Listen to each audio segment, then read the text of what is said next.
Dear professional, yes, you.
Hello, good afternoon, good morning, good evening to you from wherever you are participating from. Um, Once again, we come your way with Sedat's HR Digest. We do this every Sunday at 4 p.m. And today we have come your way once again. And this time around, we are going to be discussing the new or the drafted Labor Act. Many concerns have been raised throughout when the process started, and so there are many questions to be asked. Many people have various concerns and all of that, and so today, in our 132 edition or the 132nd edition of our Sedat HR Digest, we will just do a walkthrough of the drafted Labor Act. Of course, it hasn't been passed into a full act. It's still in the draft stage. Remember that the last parliament ended after the new parliament was sworn in, and so this is the 9th parliament, and the bill has to be submitted again, and the process properly followed for a full implementation of the new bill. All right, so I have on the call with me Raymond. Raymond is going to introduce himself. He has been in the HR space for so many years, and today he brings to bear his depth of experience, especially in this area of discussion. So, Raymond, if you can hear me, you are welcome. To use this opportunity to welcome all our cherished participants who are connected from various places. Thank you so much for joining us and for coming our way every um, every weekend. So Raymond, if you can hear me, please take over and introduce yourself to the team. Thank you very much for the opportunity to be with you this late afternoon. As said, my name is Raymond Nido Dulabi. I work with the Multimedia Group. I am the lead for Accra chapter of the Chartered Institute of Human Resource Management, Ghana.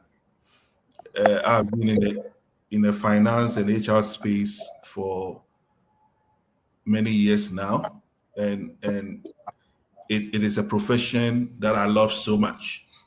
And today, the subject matter is something which is so dear to me because, as a labor consultant and a member of the labor commissions, mediators, and arbitrators, I feel this new bill is responding to the many challenges that has confronted us in the past. And as such, I'm very excited to share my viewpoint on the many changes that have been brought to bear on the new bill before Parliament for consideration. So I'm very much excited to be with you this particular day. Thank you very much. Absolutely. Raymond, thank you so much for the introduction. I hope that we didn't leave anything out. And No, this is enough to take us through today's function.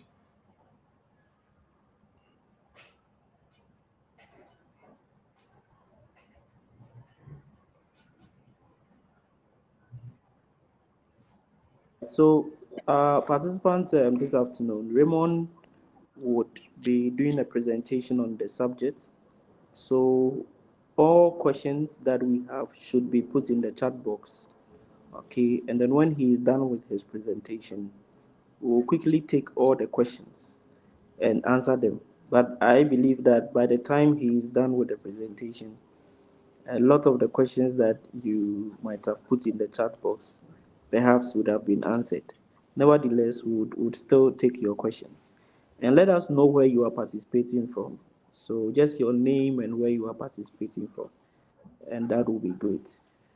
Once again, we want to thank Sedat HR for always bringing our way this digest program. Sedat HR is into various HR consultancy services. So you are looking at recruitment, performance management, training programs, etc. and etc. So once again, thank you very much, our participants. Raymond, over to you. Okay. So if you can let the slide come up. Right. Thank you very much. So I want to walk through some of the changes that have been brought about by the new bill before us. I believe one of the key questions we must ask is that, is there any justification for the review of the current Labor Act 2003, Act 651?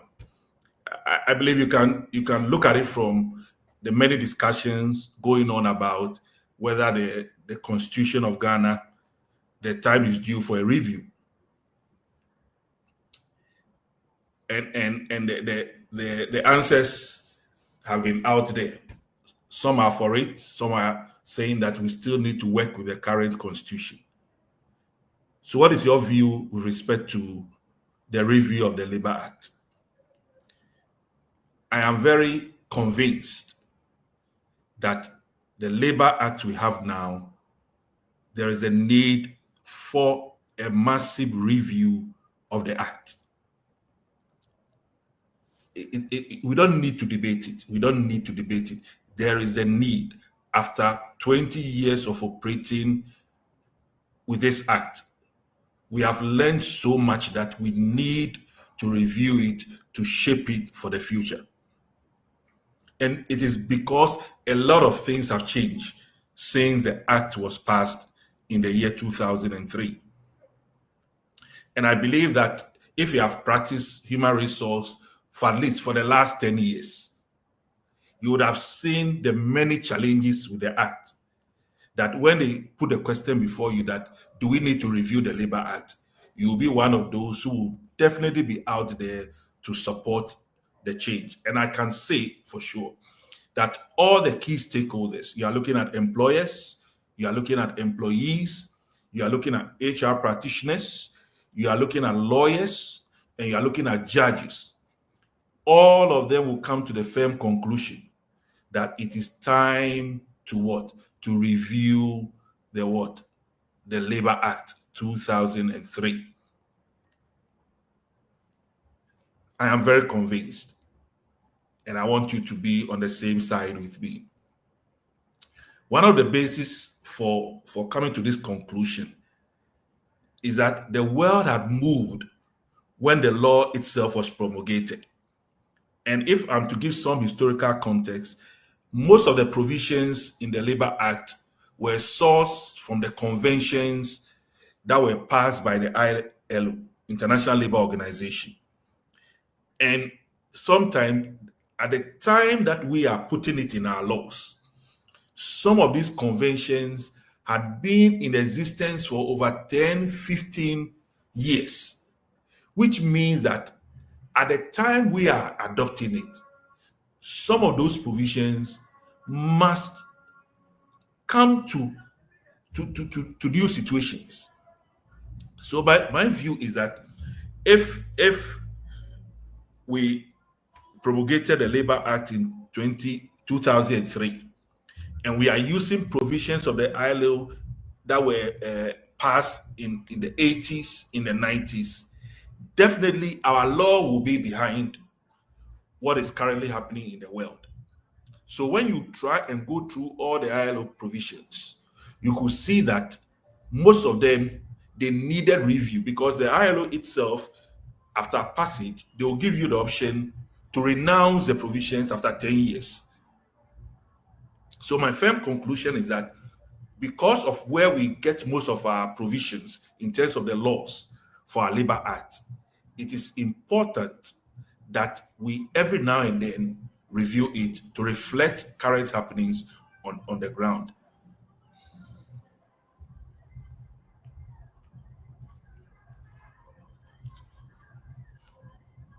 So looking on the screen, we have the Maternity Protection Convention, which was passed in 2000. And some of the provisions were used in the 2003 Labor Act. 20 years after that, new thinking has come out with respect to maternity that we need to put in the Labor Act. Therefore, my firm view is that it is now time to review the Labor Act, and we should not argue about it and just move and see how best we can get Parliament to pass this bill into law for us. Good. So now we've agreed that the Labor Act must be reviewed. I want to give us a broad overview of the changes that have been done before I look at the specific. I think one key thing I've seen is that now the Labor Act has been combined with the Workmen's Compensation Act, 1987. And you realize that most HR practitioners are not familiar with the word workmen's compensation, because it is a separate act and because it is in an area that will happen once in a while within your workspace as HR. So most of us are not very conversant with the provisions. So the framers of the bill thought it wise to make sure that they bring it as part of the law of the Labor Act, to make sure that all of us as practitioners will get used to the provisions and then use it as we work as HR. Secondly, the entire arrangement has been changed because of the consolidation and the addition of very relevant sections into the bill. So if you are used to redundancy being 65, I want to disappoint you that when the final bill is passed into law, your sections 65 will no longer be for redundancy, but might be for something else. So basically, new provisions have been brought into the bill, and then the entire arrangement has changed. Now it flows like a story.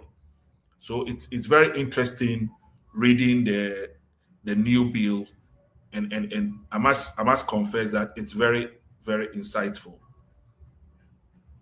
Quickly, one of the things I noticed with respect to the bill is that now there's clarity with respect to the Immigration Service and Ghana National Fire Service being excluded from the provisions of the what of the Labor Act. So when it is passed into law, it means that the armed forces, including the immigration services and Ghana National Fire Service, will not be part of the Labor Act. That was not very clear in the current act that we have. So that is one thing I noticed. I also noticed that when he talked about the recruitment centers, one of the functions that have been added is the issue of providing career counseling for people who try and access the service.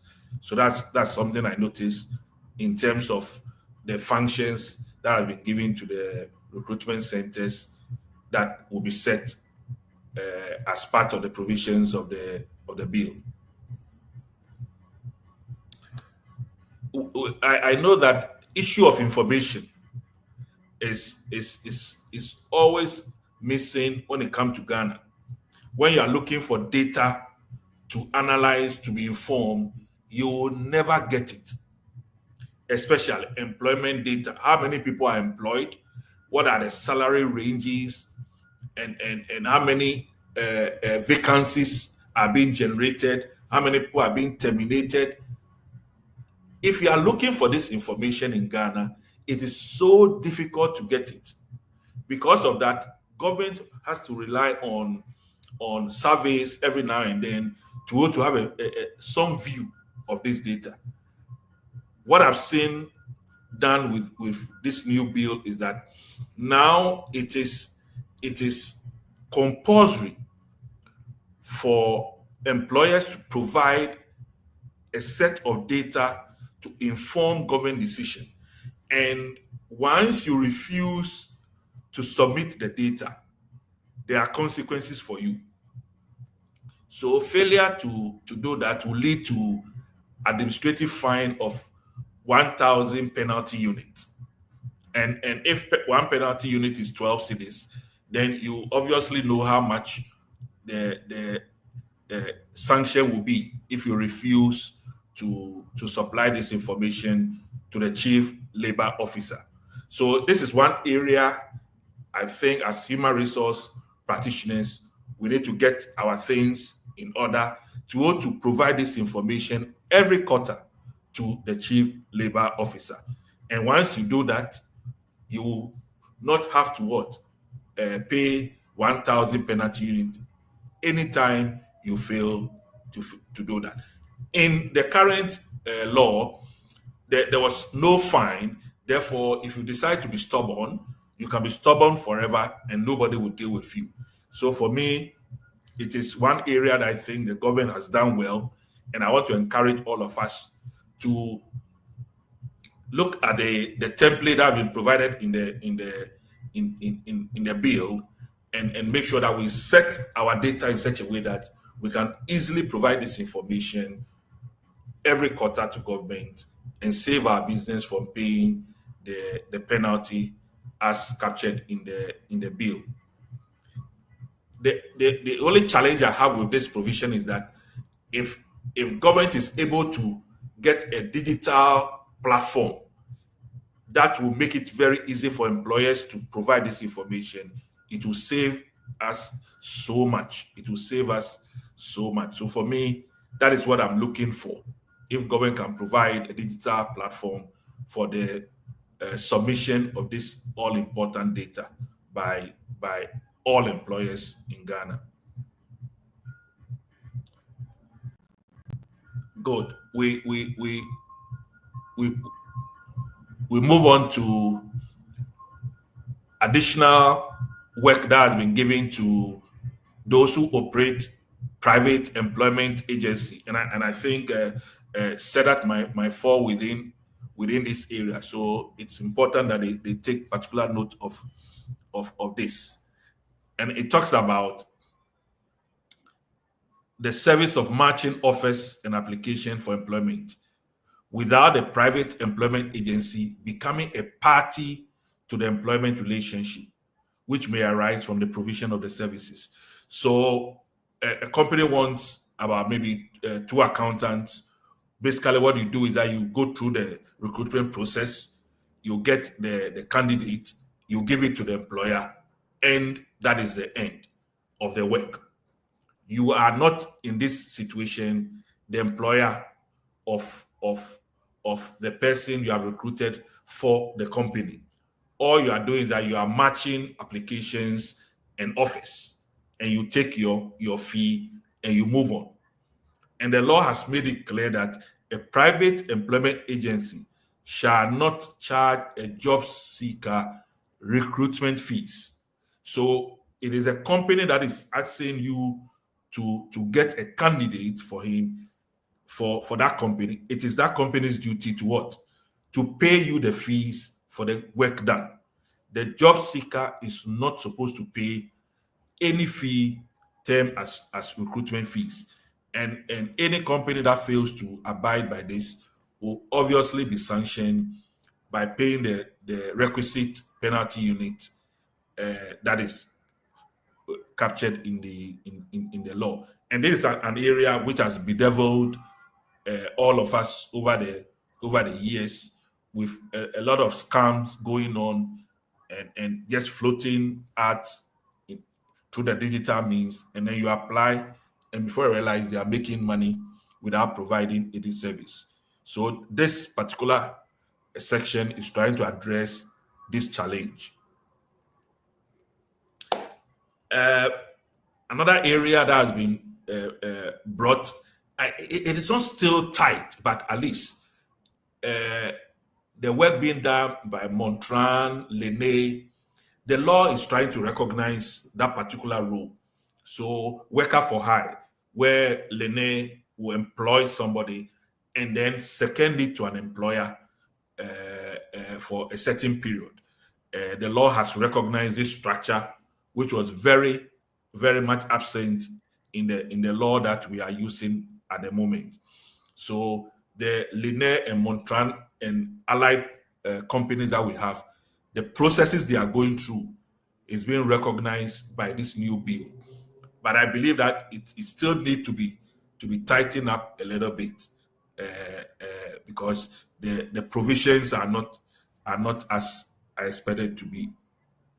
So basically, it says that a person shall not employ a worker for the purposes of hiring out that worker to another for employment, unless that person has been licensed by the minister, which means that Lene, Montran, and the others must be properly licensed.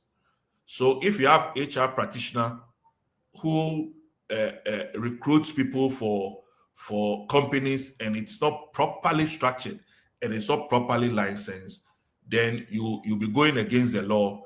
And when you are caught, the requisite sanctions will be applied on you. So I want to encourage all practitioners to make sure that they form corporate entities and apply for the requisite license so that they will be able to enjoy the benefit created by the law for this worker for hire segment of the law.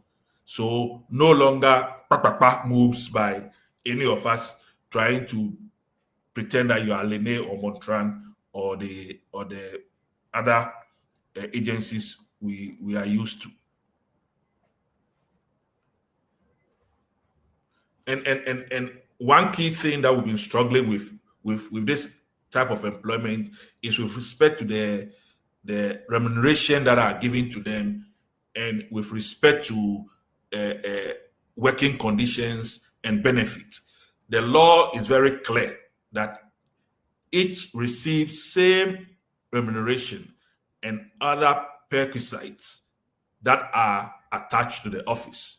So you cannot pay the contract staff lower than you pay your staff that are on permanent role.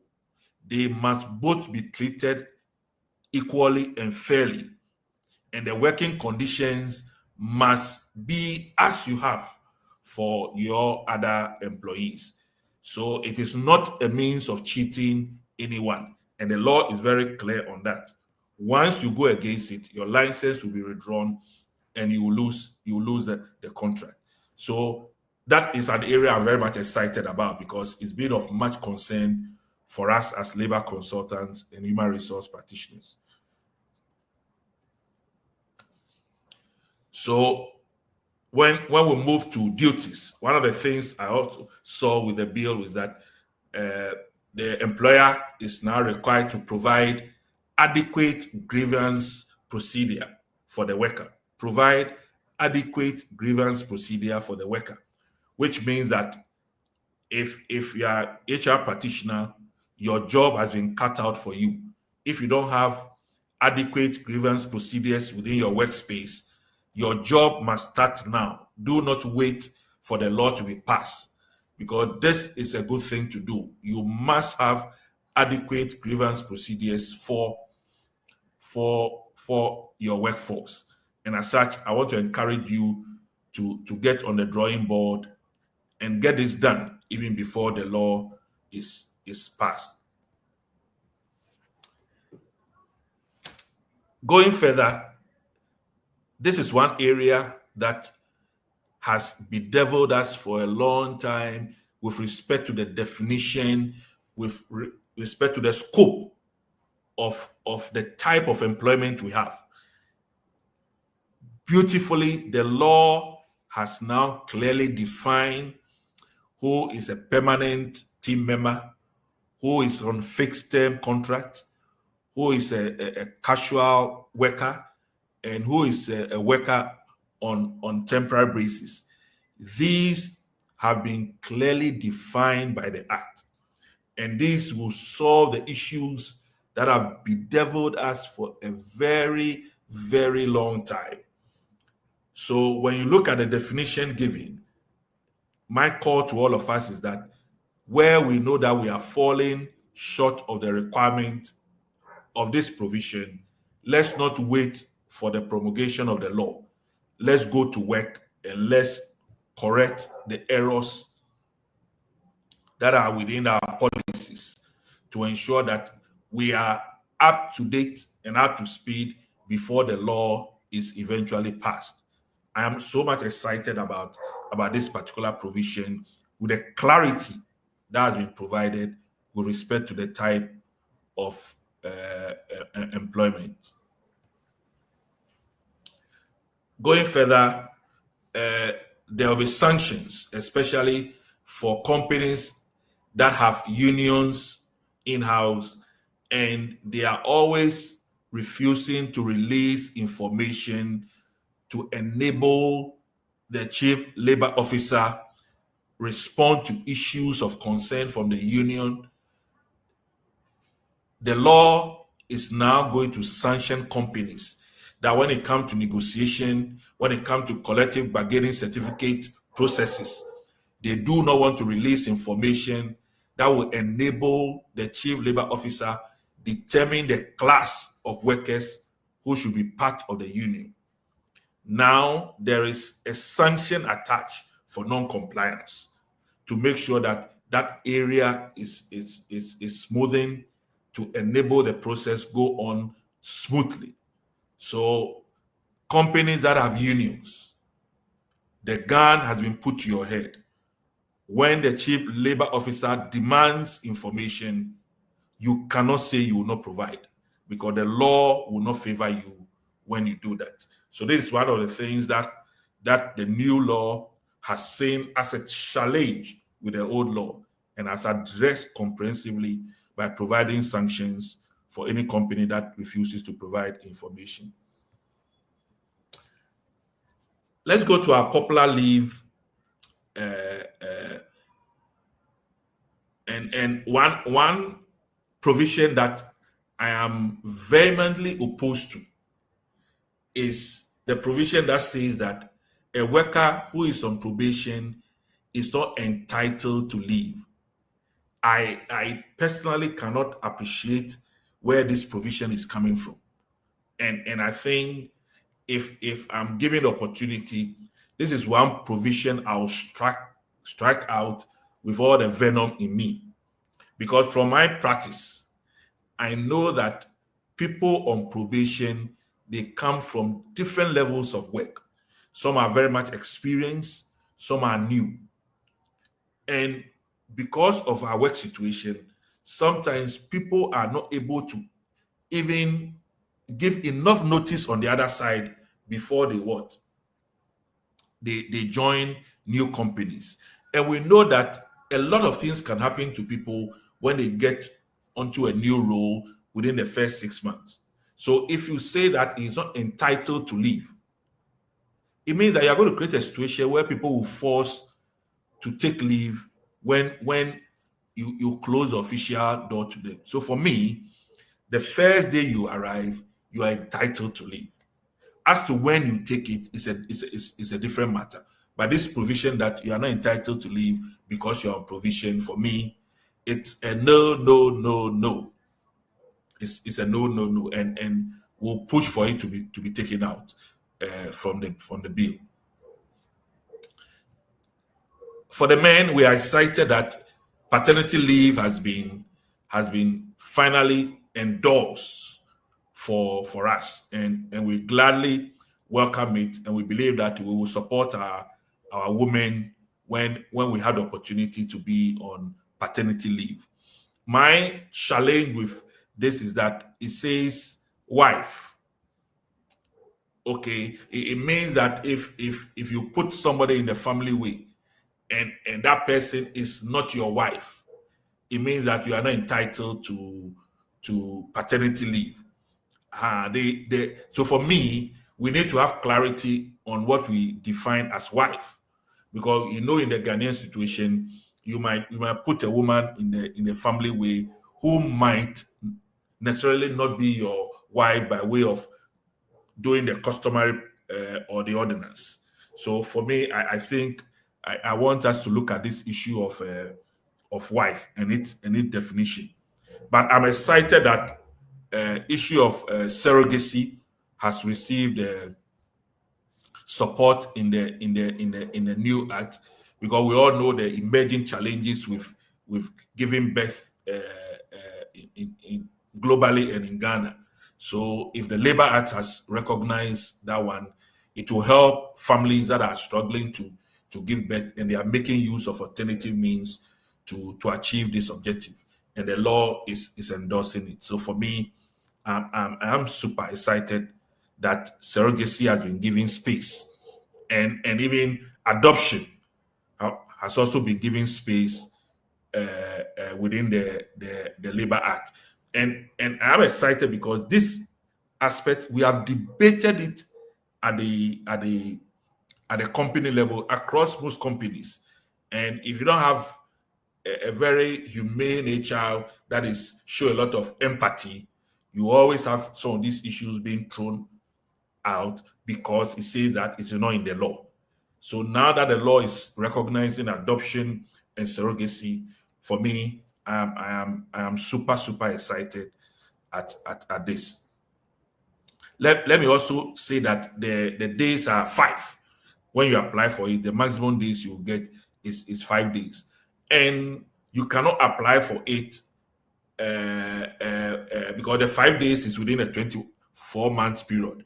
I believe government want to make sure that we are not just going out there and giving birth every year. So if you strike twice within 24 months, gentlemen, note that you will not have the chance to have a second paternity leave. So be measured in how you deal with your giving of birth, because you only have it 5 days within 24 months. Compassionate leave has also been another debate at the work level. And if you have a difficult HR, if you have a HR manager who doesn't understand things, they are going to be in trouble. But now the law has put a good framework where loss of spouse, child, or parent or break-ins or fire outbreak or emergency issues, the law allows us to apply for compassionate leave. And if the employer reviews the application and is in line with the law, then the employer will grant the employee time off work to deal with the grief or the emergency or the challenge that has come up. And it's a welcoming area, especially for our female workers who most often will have to manage the children who are admitted, because obviously the man will be going to work and will be leaving the woman alone. So this will go a long way to address this fundamental challenge we have at the workspace, where if you are looking for compassionate leave and there's no local policy to deal with it, and you have a difficult line manager or human resource manager, you are going to have issues. But we thank the framers, they have addressed it, and they have addressed it very well. Issues of disability and incentives. Now the power has been given to the minister to codify the incentives into a regulation that will empower companies to employ more workers with disability. And I think that is a way to go. The codification of the benefit for me is key, instead of it being left in without guidance, has not helped the process for a long time. Moving further, we have night work and female. Now the law has made it a no for a female worker to be assigned for night work. The current law, it's about the consent, if the lady agrees. But this time, if it is passed, you cannot ask the lady. You dare not ask, because the law does not even allow it for you to assign a female for night work between 10 p.m. and 7 a.m. So that's, for me, a welcome news for our sisters, our mothers, so that they have more time to manage their pregnancy and also manage their children who are below a certain age. So that's for me a good one by government in terms of this provision. Now, maternity leave, the proposal is to move it to 14 from the 12 weeks. 14 from the 12 weeks, and everybody is excited. More time for our families to take care of the newborns. And one area that we've debated for years is about stillbirth or loss of the baby during the period of delivery or the period of maternity. And you always have the HR determining whether you should come back to work or continue with your maternity. Now that power is within the law. The law says that once there's stillbirth or you lose your baby, you have the right to take your full maternity leave. And for me, I am excited about this particular one, and we must endorse it, because it is good for our families, it is good for our female workers, and it will give them the mental balance they need to do their work. Permitted deduction. A new introduction is that any employee, that took student loan when they were in the university, as soon as you employ that person, you need to let the person admit to the fact that he took a loan and he has not paid. And you proceed to do the deduction by routing it through the student loan trust fund. And when they determine the deduction, you don't need the permission of the employee. You go straight ahead and do that. Now this has been added to the Labor Act. Initially, it was part of the Student Loan Trust Act, but now it's also been captured in the bill, And if it is passed, you have the right to undertake this venture. For redundancy, the change I saw was that now it covers fixed term employees. In the past, if you were under fixed term, you Hello, were Raymond, not. please, can you hear me? Yes, please.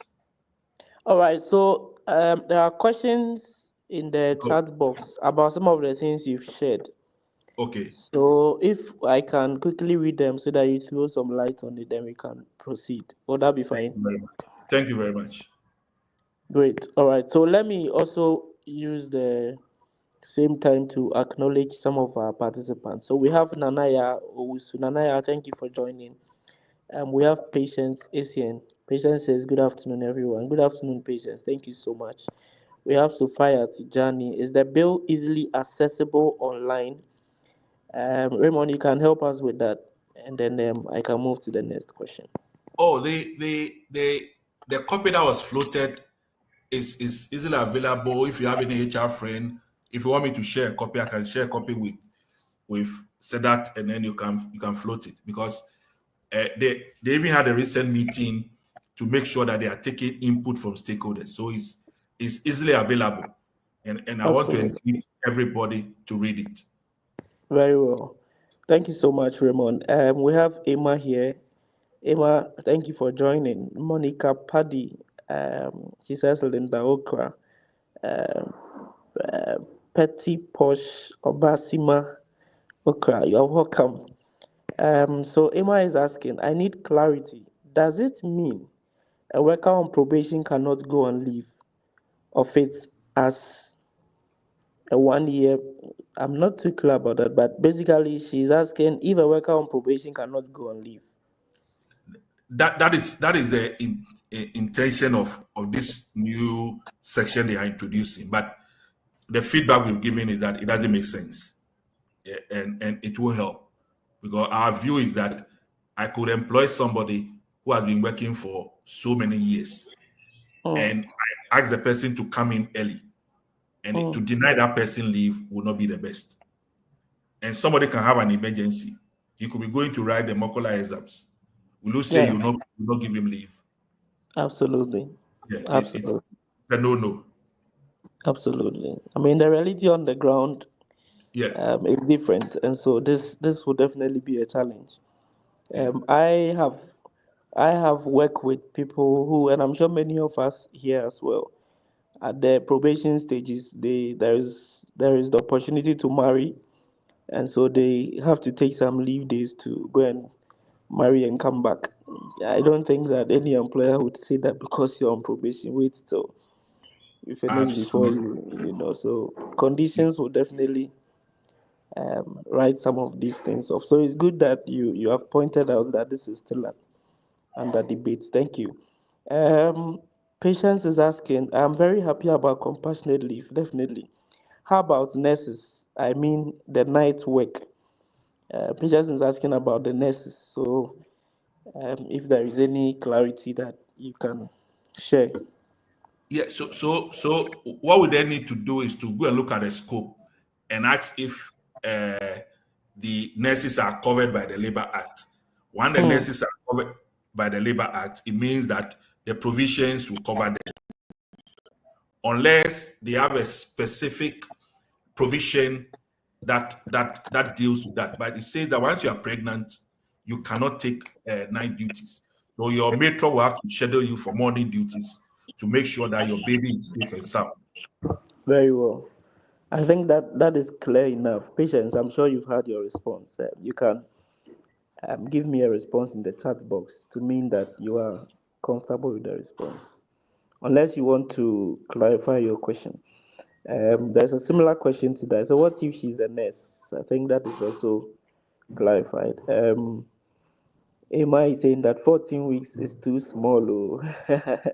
I've been in one of our our networking activities where even the ladies, you yourself have shared with us that whilst we are looking at an extended period, we also have to be careful so that the employer doesn't use some elimination by rough taxes to Yeah, not employ female employees. yeah, So, absolutely. I mean, it can be looked at. But Raymond, what's your thought on that? Yeah, I think we need to grow it slowly. Definitely. So 14 is good, and you also have your additional leave Leave days days. that you can take in addition. And I think if the economy is strong enough, uh, employees can even decide that I'm taking 1 month without pay Mm, and adding it to make sure that I have my 3 months, I have my leave another 4 months, and I can do one free and non-paid 5 6 months. It's yeah, the economy which is making it difficult for us. So and it should be a win-win. It should be a win-win. definitely. It should be a win-win for for for us. So let's welcome the 2 weeks. Let's welcome Definitely. and All right. There's another question. Can the mom bring the child to work with her nanny in the absence of her mom or mom-in-law who is capable? so this So the this nanny is not around, and the mother-in-law is also not around. Can the mom bring the child to work? Does so this act allows that? This bill, sorry. this one it will go more for employers. You know, some Okay. employers have space and they create a conducive environment for their employees, and Yeah. because they know that it is good to do that. So they have a room where you can come and leave your child. They have one person or two people who will take care of the children for you. So it means that when you are looking for employment, you try and look out for the companies that have you at heart. Yeah, and that one Oh, will Raymond, but the other companies that are not practicing that, they still have their employees at heart. It's just that they don't have the space to perhaps accommodate, some of these. They still have their employees at heart. Some are okay, paying. maybe extra chamber. They need extra chamber hat. All Extra right, definitely. good. I think your point is made. There's clarity on that. Raymond, so if you can share a copy of the bill with me, I'll post it on the Senate page so that I'll do that. those of us here who are on, I believe, are on the page can access it immediately. And then Okay. we have Kofi Ajin. Kofi said, please share a copy. Kofi will share it on the Sedat page. Salma says, good evening, everyone. Greetings to Kojo and Ray. Jemima Chado, thank you, Jemima. Nanama Pukua, thank you so much for joining. Petrina Owusu Echiao, thank you so much for joining. Maybe the last question, and then we can.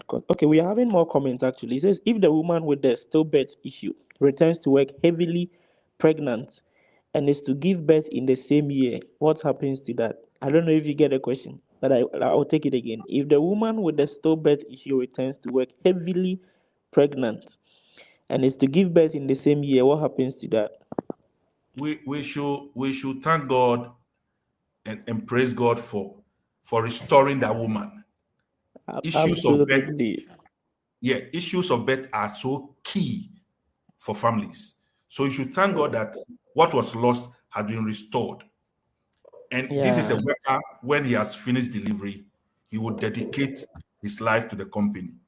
So yeah. let us not be worried about the temporary setback, but be I more think that confident. even the female employee would have some sanity restored and all the emotional challenges that the employee would have gone through. I mean, there is restoration, so it's a good feeling actually to Yeah. know that he comes Uh-huh. back heavily pregnant. Yeah, So the empathy of the HR must come to the fore. absolutely, absolutely. All right, Barry King, greetings everyone. Greetings. Thank you, Barry. Patience says she's fine with the response. Great presentation. I'm enjoying the discussion. Thanks, Daniel. Thank you. Salma, did the law state the number of days an employee can take for the compassionate leave? Ray. I think 5 5. So you apply as it happens, and the employer will check the situation and give you a maximum. But I think 5 days or so. I think it was on Okay. this. Uh, All right. All right. So another one is asking, is that made what Scott Asari, can leave days be accumulated to money if the employee has not taken leave for over 4 years?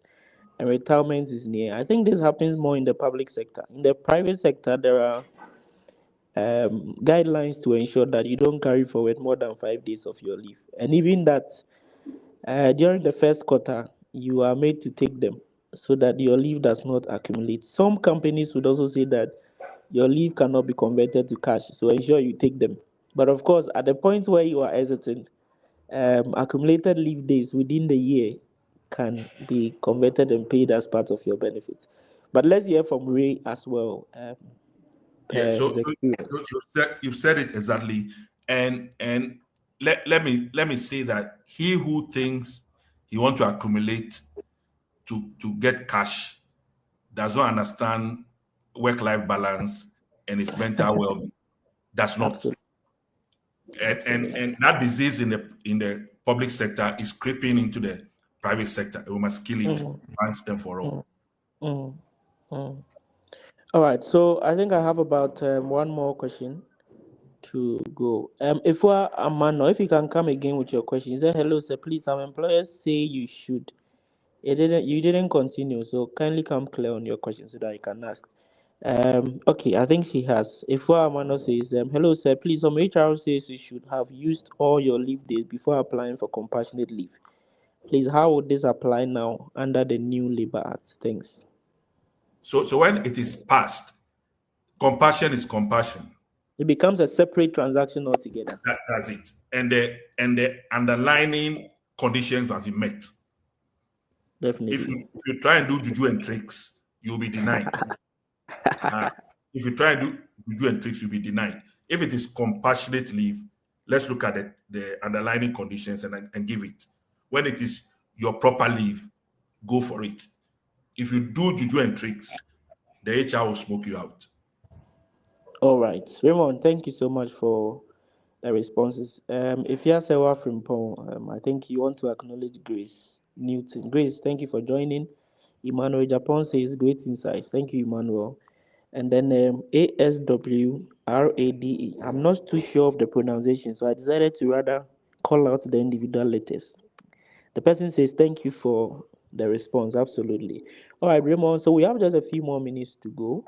Okay. Let's go back to our slides and then begin to wrap up. Thank you so much for All right. insights So that you said. let, let me move to something which is so dear on my heart. Termination. Now, termination and lawyers have been arguing wrongly, and now the law is clear, no ambiguity.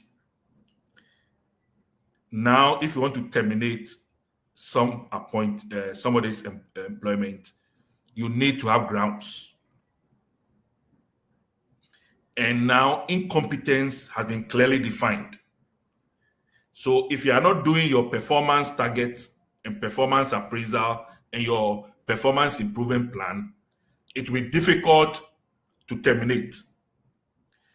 If it's about misconduct, you have to go through a disciplinary process. So now to terminate an employee, there is due process through performance appraisal and disciplinary process. Those days of Kwame Atta, I sack you, will be gone and gone forever. And for me, this is at the heart of employment. And once we get this right, people will work in peace and will work according to the rules. So for me, this is one of the areas I want each and every one of us to look at. Those days they say they can just give you notice and you go. The judges have told us it is not so. And now it has been made law. So you can't just use notice to sack people. You have to establish the grounds. And you have to establish the grounds through discipline or performance appraisal. And for me, I am so much excited about this. And I'm also excited that if I am wrongly terminated and I take it to the Labor Commission, there is clarity as to how much I'll be awarded at the end of the day based on my age. The Labor Commission has been so poor in compensating employees who have been terminated because they were afraid to take the decision. But now the law has provided a good framework where the number of months for you to be awarded, the framework has been created. And for me, these are exciting times for all of us as practitioners. So if you look at 96 remedies for unfair termination, very clear, and if it comes to pass, it will help to sanitize the termination, excuse me to say nonsense, that has been going on for a long time. And if you want to dismiss somebody, it says that there should be fair hearing, there should be valid reasons for dismissal, it should be in writing, and you should state the reasons for the dismissal, and you should give notice.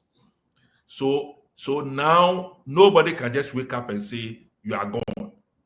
He just must follow the right reasons and make sure that the right things are done. There's now clarity on terms and casuals. And for me, I'm very much excited about this. Other things that have been added are with the area of labor migration, people going to Dubai. That area has also been sanitized with some laws around that.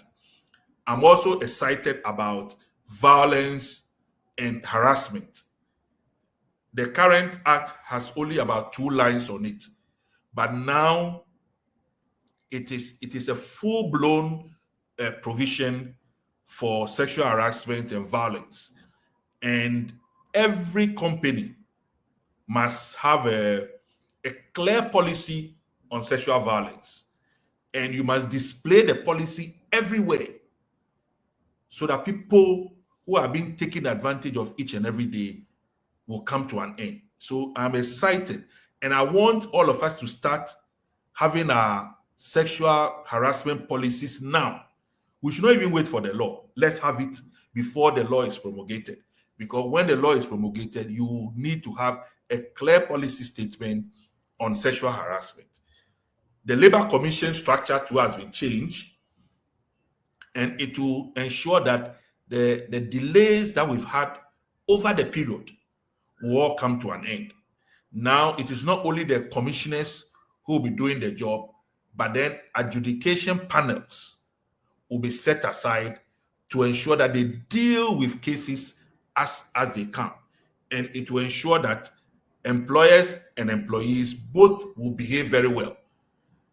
Because there are so many delays at the Labor Commission, employers are not respecting employees, and employees are also not respecting employers, because they know that if you take me over there 5 years, your case is still not decided. So I'm excited at the changes being made within the National Labor Commission structure, and I hope and believe that if it is done well, we will be better off as employees and employers. I must confess that the labor bill has not addressed all the issues that we need to address. And let me tell you, it seems the problem we have complained about is been addressed, but they've not addressed the things that are happening now, like remote work, freelancing, and the digital space in which we are. That has not been addressed comprehensively in this new act, because I want to believe that knowledge is still emerging, the practice is still emerging, so it will be difficult to fashion out a law without knowing the ramification of such provisions. But most of the issues we've complained about as HR has been addressed, and I'm very much excited that when this passes into law, we will all be excited. We will all be excited. So, fellow HR and fellow employees, let's read the bill. Let's start implementing most of the provisions before they are passed into law, because they are good provisions. I can assure you, they are good provisions. Thank you very much. Wow. Raymond, thank you so much. This has really been insightful. There are other questions in the chat box, but I want to take a breather Okay. so that Raymond can also drink some small water. Okay. Um, let's see the Sedat advert. So George, if you can help us with those details.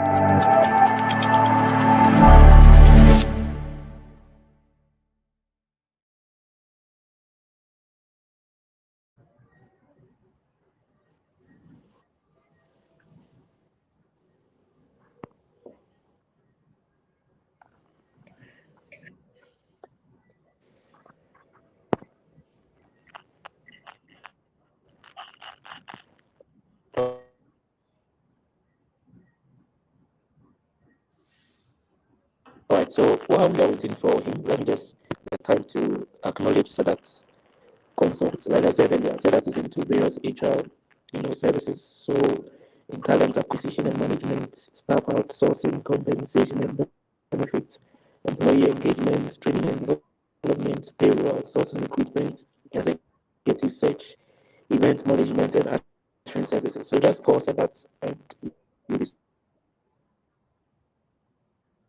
sorts are provided by Sedat, and they will do justice to that. This program that comes your way every Sunday is also brought to you by Sedat Consult. And I believe that all of us have been beneficiaries of this program.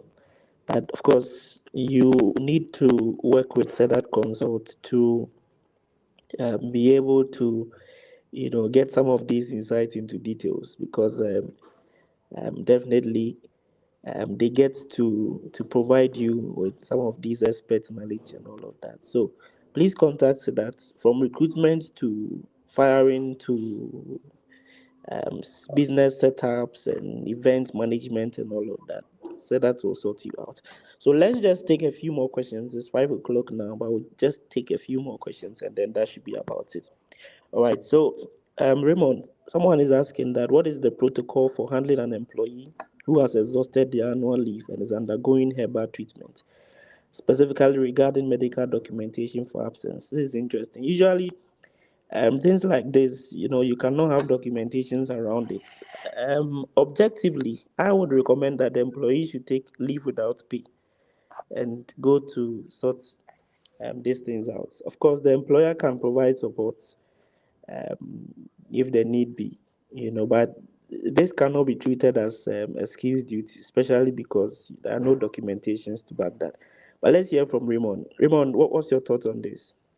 All right. So this whole thing is about relationship and it's about information. So if you're able to get enough information, it helps in the decision making. Okay. And in Ghana, we both accept herbal treatment and then the orthodox. So something I don't want to sort of have a situation where we are always in favor of the orthodox and then we treat herbal in a way. So if the employee is able to provide information and HR is able to confirm, then you fashion out a way. And sometimes it has to be with respect to who are we dealing with. If I have an employee who has been of immense service to the business, this is a talent that must be treated very well. And it is that period that will confirm to the employee that his loyalty has been recognized. So it is difficult to have a one fit all solution to some of these problems. But you look at it per the data before you, but empathy and reasonableness should be brought to bear. If there's a need to give extra days, do it. If there's a need to take leave of absence without pay, do it. But both parties should be very considerate. It should be a win win. And at the end, the interests of both parties should be furthered. So difficult to give a one fit all answer, but don't write it off. Don't just say it's not possible. Look into it and let the company benefit and let the employee benefit. In the worst case scenario, You have what we call medical termination. The framework is there. After 6 months, if you are sick and cannot have a headway, a medical board will determine the way forward of the employee. So that gives you some framework to deal with that minor issue with the long-term view of what the law has provided when it comes to how to terminate employees. Thank you very much. Patience is asking how many years does employee need to fail to meet performance target before termination? So how many times must you fail? How many years? Should you have failed about 3-4 years time, then termination can be initiated. I think your policy should be a guide, Definitely. for everything there should be a reference. Yeah. So targets are set at the beginning of the year. If you fail to achieve the target at the end of the year, the circumstances will lead to some training, some counseling, some reassignment, or performance improvement plan. Once you are put on performance improvement plan, it means that within a shorter period, you are being evaluated, and then the final decision will be taken. But if the data before us is said that we don't need to put you on performance improvement plan, then the other forms of counseling, retraining, reassignment will be looked at. So it is the data before the members, and then the reference to the policy. There are some situations that the team must go, no, because you can see the trajectory. Some Mhm. redeemable, let's redeem it. Some the die is cast. So you go through the process and phase the employee out. It is bad recruitment. We all accept it. We move on. Some the system is not helping the person to deliver. Let's do what we can do to reform and get the best out of the employee. Thank you. So you cannot put strict timelines to it. Your Yeah, policy should guide you. absolutely. Absolutely. So, patience, I'm sure your question has been answered. It is not about the number of years or how many times you have failed. But if your appointment or if one's appointment has been terminated based on underperformance, the process should have been followed. You know. All right. Now, Wilfred is asking, would this bring the change we desire to see? Interesting conversation. Would this bring the change we desire to see? Of course, if this is passed into a law, then the changes will take effect immediately. Someone is it legally right for employers to start implementing these changes until the new bill is passed? You can't implement them. There is no reference point at this point. It's not yet passed. So you may have Okay, to wait. let me let my what I'm advocating for is that okay, Mhm. you have read something. It says you should have a policy on sexual harassment. You should display your policies on the wall. Let me tell you the truth. I don't need the law to tell me to do what is right. So with such a policy, I am going to implement it before even the law is passed. Because we Mm. know the danger of sexual harassment in our workplaces. So what I see is that there are great ideas in the what? In the in the bill that will help the employee and help the employer. Let's start working on them. For the ones that you need a law to back it, that one we can wait. But we do compassionate leave in our what? In our workplaces in a certain way. If the law is giving you a good direction, follow that direction and let your employees benefit and be energized for you. So I will advocate that the good ones, let it start to reign now, now, now. Don't wait for the law. Something like sexual harassment should have been yesterday, not today. So that when All they right, travel with Raymond, thank you. and they are misbehaving with the law will catch that manager. All right, so on the part of the employer, just like you said, some of the areas can be implemented. I'm saying some other areas, you may have to wait Absolutely, to you definitely absolutely, have to wait for the law to be passed. A absolutely. typical example is what he shared. You don't require law to implement some of these things under sexual harassment and a few others. So that is also clear. Could you kindly explain the leave for staff on probation? I think we have, because of time, we would ask that you kindly um, go back a bit, and we've done an extensive explanation to that. I said I thought it's prorated or end for the year the employee has worked. Definitely, leave is still prorated.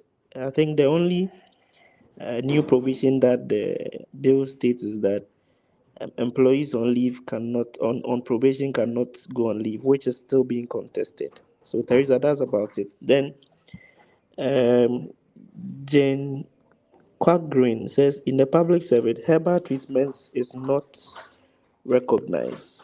Um,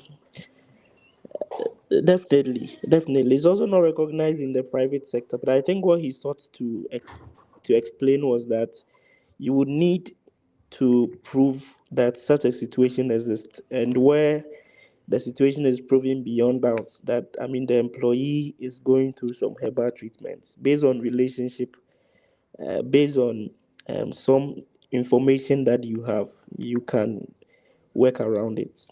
Okay, he also spoke about after a period of 6 months, you may also want to involve the medical board to also help to make a determination around this. Um, Emma says, how does severance on fixed term workers work? Would the employer not wait till the contract expires?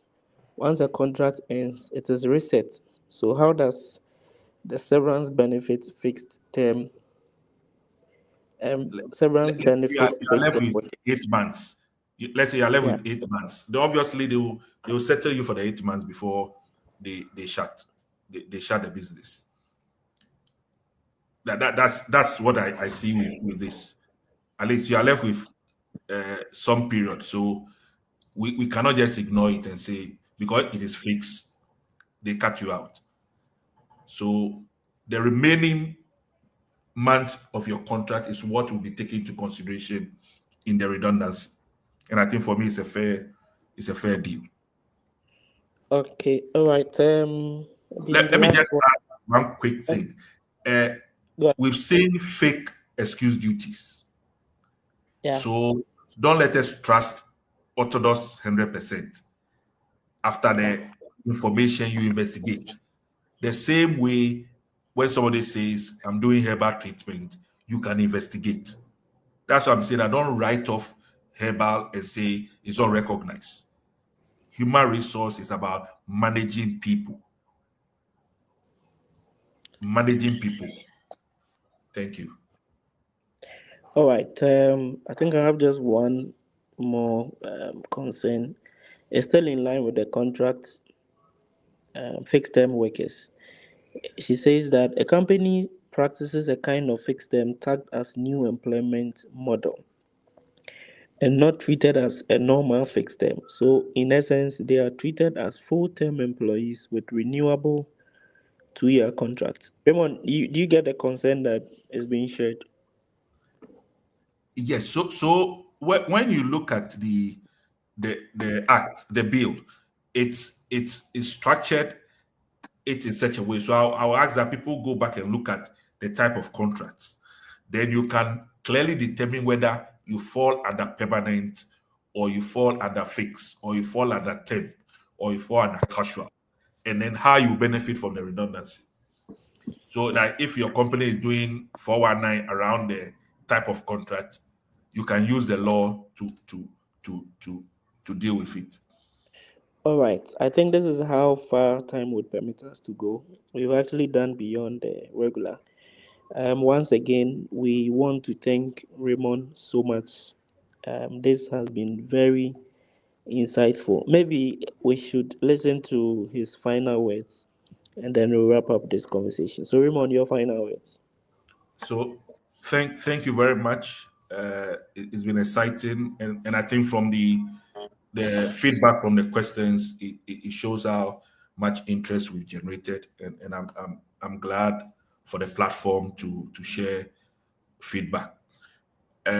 So for me, I'll call on all of us to read the the draft bill, because we as human resource practitioners have so much knowledge to help shape the bill into a good law.